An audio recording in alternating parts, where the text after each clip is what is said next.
Hello, welcome back to another video. This time I'm just going to be covering what I did with the turret after completing it. So you can see it here uploaded on my Artstation, and there's a few things I did to present this. First of all, I made a turntable. The way I do this is I render out everything as image sequences and I composite it using Blender's image sequencer. This way you can change the background to whatever you want. I've also been working on a few different backgrounds just sort of saved up. This one is a render I did. This took a little while longer. This was more of a cinematic type shot I was going for. So the entirety of the background, all the mountain ranges and everything, was made procedurally.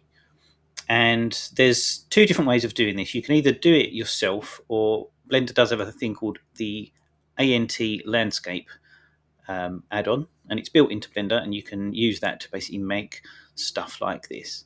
I did this procedurally by with math nodes, basically adding noise and then layering a second and third layer of noise to build up sort of ridges of these mountain ranges.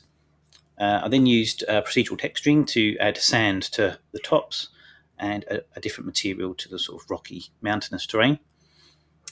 With this, I also added a image in the background here with imagery of a desert on it, and used some depth of field to sort of blur out the background and keep the foreground nice and crisp. And I decided to set up a little scene with three of these things guarding an area that you might have to sneak through in a game. Another thing that I added to this was a mist pass with some fog made in Blender, and then sort of added a little bit of post-production in Photoshop with this sort of grain and sand sort of blowing through the scene. Another scene I did was this one. Again, this one actually used the ANT landscape add-on in Blender. So this is a slightly modified landscape from that. Again, I used a similar technique for texturing it to place sort of sand on the top and a different material on the side. I modelled this bridge quite quickly and was quite happy with how it turned out with a simple box unwrap.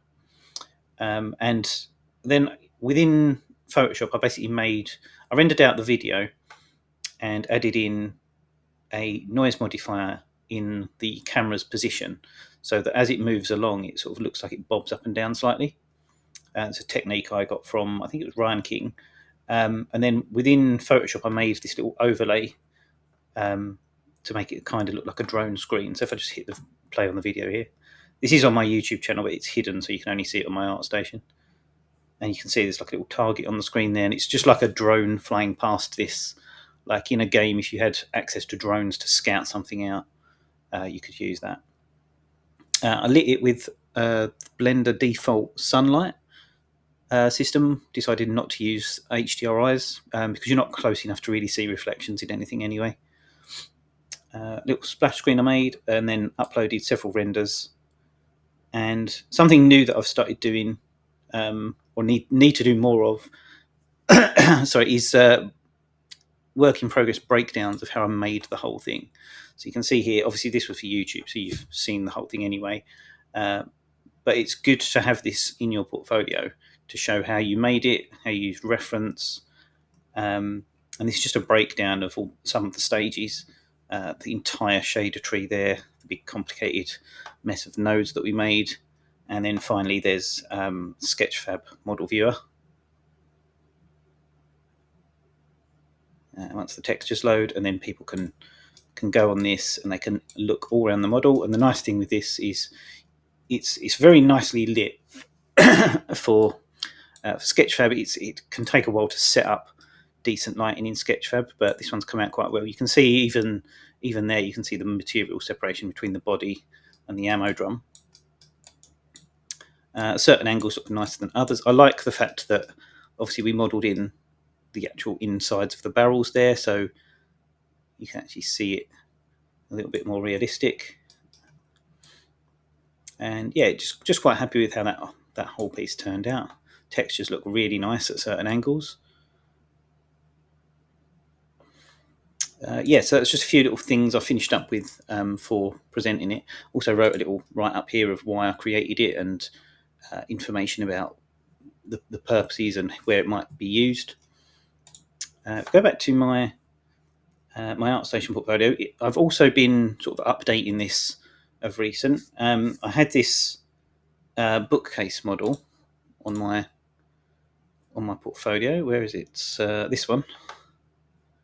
I've had this on there for ages, and it's just, I've had critiques about this. It's, the textures are awful. They're way off. The scale's off. The modelling didn't work quite right. The normal maps were just not great. Very basic model. It gets a lot of looks because I think I did a good job with the lighting and the book layout, and that was pretty much it. So as you can see in the thumbnail there, it doesn't actually look too bad.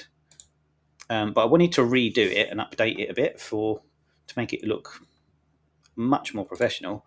So I basically remodeled a bookcase, as you can see here, which then turned into 3 pieces of furniture. And I decided to make them, rather than make a bookcase that you might actually use with books on it, I decided to make them damaged furniture for where you might see, sort of, if you're creeping through a kitchen in Resident Evil, for example, you might see a unit like this. In fact, I think I did see a unit like this in a kitchen I crept through in Resident Evil. And then just did little model turnarounds of them, little 360s, just so you can see them. And just all of the texturing obviously done in Blender. Right down to the handles. The handles are actually modelled, and so are the hinges. And then just getting the normal map to get those inner shadows around the door frames there. And again, just breakdowns of the UVs, the wireframe, and again the Sketchfab viewer, so you can actually go in and inspect the model. The lighting's a little bit dingy on this. I don't know how it displays on whatever you're watching this on, but you can zoom right in and see the damaged wood textures that are on these. They were a little bit more complicated than you might imagine. And the other thing with having the Sketchfab viewer on there is you can use the model inspector, so people can go in and they can look at, oh, where have you got the metalness map, where have you got the roughness, where's the normals, all that kind of stuff. And again, wireframes as well. And you can see on there I used just a simple little tip. I've got an inset there on these faces, and the reason for that is basically so that I can have that UV island there going in the opposite direction to the frame around it, so that the wood on the drawers goes side to side and the wood on the unit goes vertically. It's a very simple little thing, but it's just a simple way of, you add 4 polygons and you don't have to worry about the placement of the textures then, because you have to arrange them slightly, but you can then just procedurally texture the whole thing in one go. This band around the bottom here, it's all captured with the normal map. It was modelled in on the original, obviously.